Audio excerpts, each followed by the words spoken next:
patelin, un petit quartier. Alors, les banques de données, c'est bon pour des grands mouvements nationaux.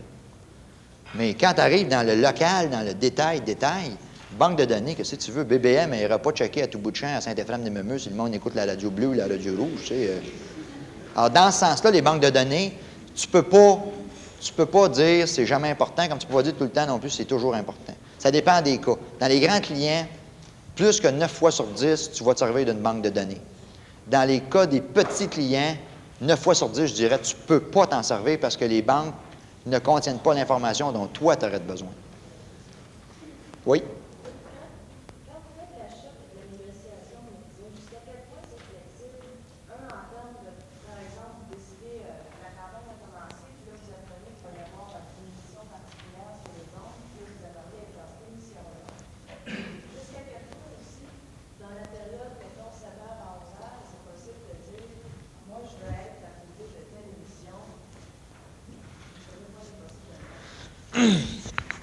Pas une réponse facile, ça. Hein? Pourquoi faire qu'un rond, c'est rond, je ne sais pas. Je sais que c'est rond. Je sais que la négociation, je ne peux pas parler pour les autres parce que je ne suis pas dans la peau des autres, je ne travaille pas pour d'autres agences, mais moi, mon poste, c'est planificateur. Ma fonction, vraiment, là, c'est pas de la direction média. En tout cas, pas amené jusqu'à maintenant. C'est-à-dire j'en fais de la direction média, mais c'est pas là où j'excelle. Moi, je suis un planificateur média. C'est-à-dire que je planifie. Planifier, ça veut dire prévoir. Prévoir, ça veut dire jouer dans l'expérience que tu as des années précédentes, puis tu sais qu'il peut arriver certaines choses sur le marché qui vont être hautes. Ça veut donc dire, dans la conception d'un plan média, tu vas te prévoir des réserves. Tu ne seras pas obligé de tout commettre ton argent dès le début. Si tu joues safe, tu vas prendre, par exemple, 95 de ton budget, puis tu vas le commettre, tu vas te garder un 5 un 5 ou un 10 en réserve, en cas qu'il y ait quelque chose absolument de hot qui arrive sur le marché, tu te dis « il faut que je saille là-dedans ». Donc, tu ne commets pas tout ton argent, premièrement. Pardon. Deuxièmement, quand tu achètes, j'ai peut-être la partie facile, là, parce que je travaille chez Cossette, puis qu'on est la plus grosse agence au Québec et de loin, puis qu'on est la 7e au Canada, puis parce que j'ai bien des clients, puis j'ai bien des millions à investir, j'ai peut-être la partie plus facile que quelqu'un d'autre pour négocier. Parce que moi, si quelqu'un à Radio-Canada ou à TVA m'envoie chier, par exemple, mettons que si moi je dis, là, gars, on ferme le robinet sur TVA, mettons qu'ils peuvent manger le bas pendant un petit crise de bout, eux autres. Ou si, mettons, je dis, mettons qu'il y a un représentant de nono d'un journal qui vient me voir et qui m'envoie promener. Hey, je dis, tu veux-tu qu'on arrête tout ce qu'on a de tous nos clients à ton journal, toi? Tu sais, mettons qu'en partant, parce que je suis dans une grosse agence, j'ai un pouvoir de négociation. Mais le pouvoir de négociation, quand tu es dans une grosse agence, le monde se sclérose. Puis ça, on essaye de combattre ça au possible chez Cossette, mais je peux te dire que dans d'autres agences, je le sais, j'ai vu des plans qui venaient d'ailleurs, le monde se sclérose. Le monde ne fight plus. Puis quand ils ont quelque chose en plus, des bonus, c'est parce que le représentant leur a donné. Leur a donné. Alors, la négociation, c'est évaluer tes chances de passer autrement que sur une carte de tarif régulière. C'est de te servir de ta tête, c'est de te servir des expériences passées. Quand j'achète, par exemple, de la radio pour un gros client, je me dis, il y a une limite psychologique à ce que je peux faire. Je peux casser les bras de quelqu'un, je peux lui casser les jambes, je peux lui prendre sa chemise, sa cravate, ses culottes, ses petites culottes, mais il faut que j'y laisse absolument ses lacets de bottine. Question de standing.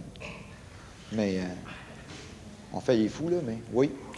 Peut-être un exemple pratique. Dans le cas où on annule une série ou un téléroman à la télévision, est-ce que tu es impliqué à renégocier du placement, par exemple, le temps d'une paix qui est annulé? Okay. Qu'est-ce qui se passe à ce moment-là? Dans le cas d'abord, dans le cas du temps d'une paix, on n'a pas de clients chez Cossette qui avaient des occasions dans cette propriété-là. Okay? Des grosses émissions en réseau, on appelle ça des propriétés.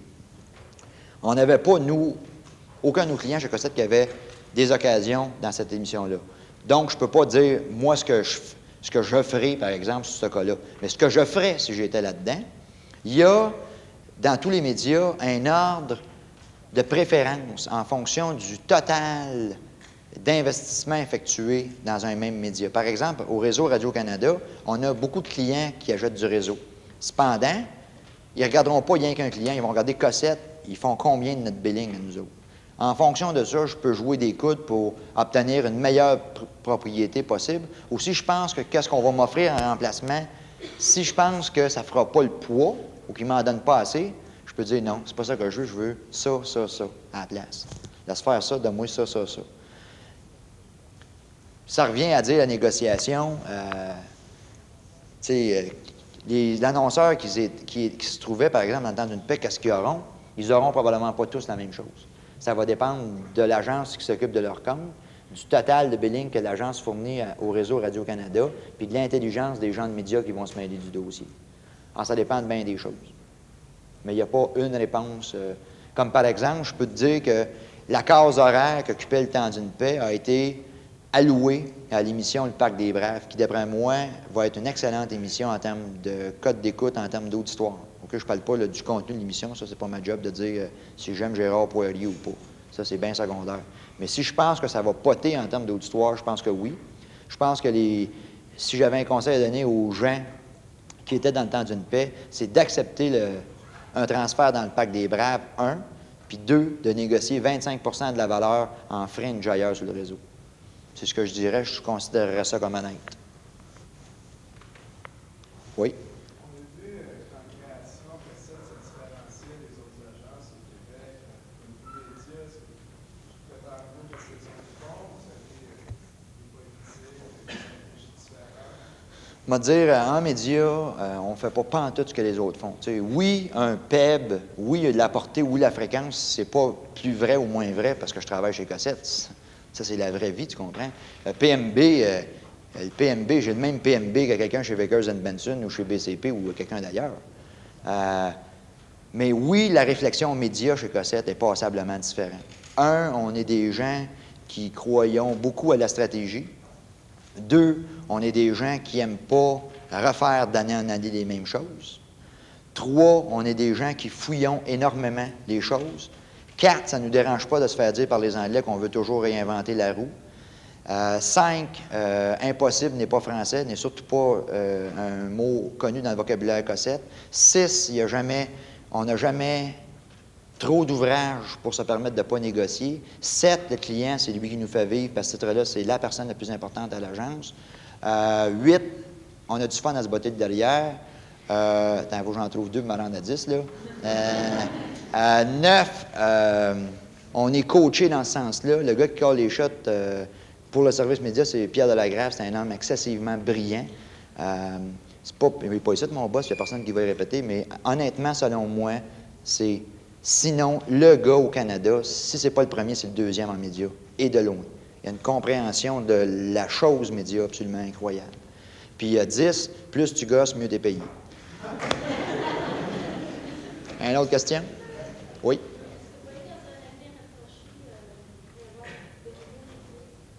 Il y a déjà de nouveaux médias, puis des nouveaux médias, il y en aura toujours. Maintenant, des nouveaux médias qui remporteront un succès, petit, moyen, grand ou très, très grand ou absolument phénoménal. Oui.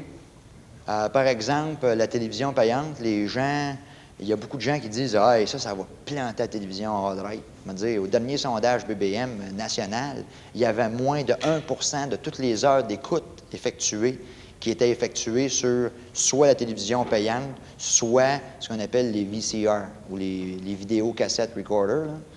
Fait que moi dire, avant que ça ait une influence profonde sur la segmentation de télévision, mettons qu'il va faire beau.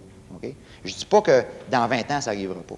Mais au moment où on se parle, puis dans les 5 prochaines années, au moment où on se parle, c'est vraiment pas significatif. Est-ce qu'il y a des nouveaux médias qui se sont développés récemment? Par exemple, à Montréal, si vous utilisez les transports en commun, quand il y en a, évidemment, vous avez dû remarquer, à l'endos des correspondances de métro, il y avait de la publicité.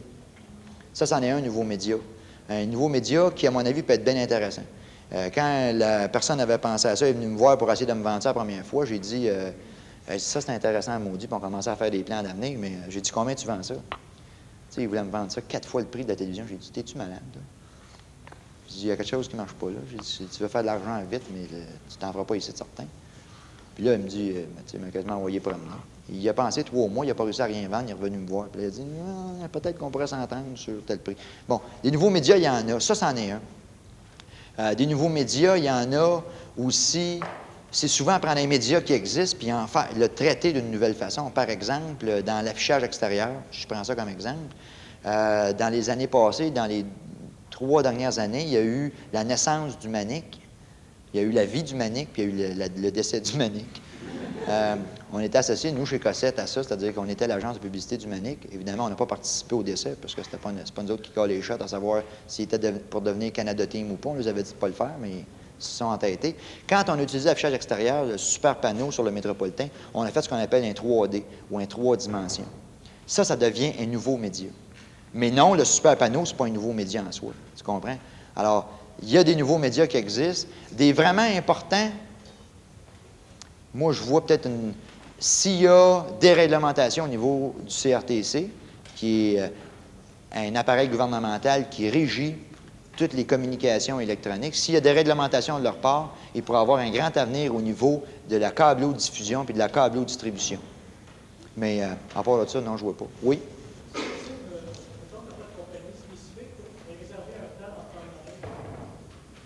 Je comprends pas.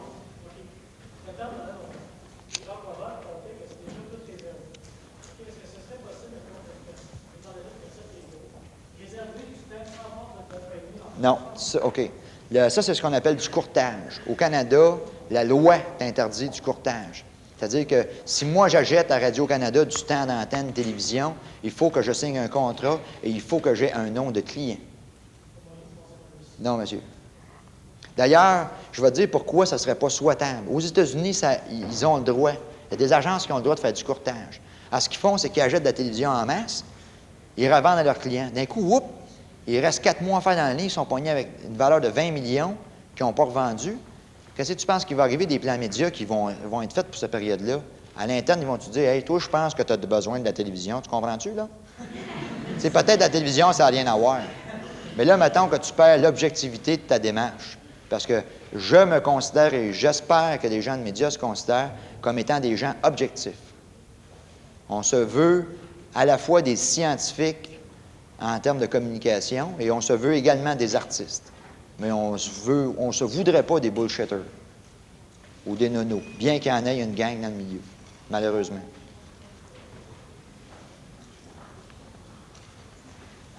Ouais, ben OK. Merci beaucoup.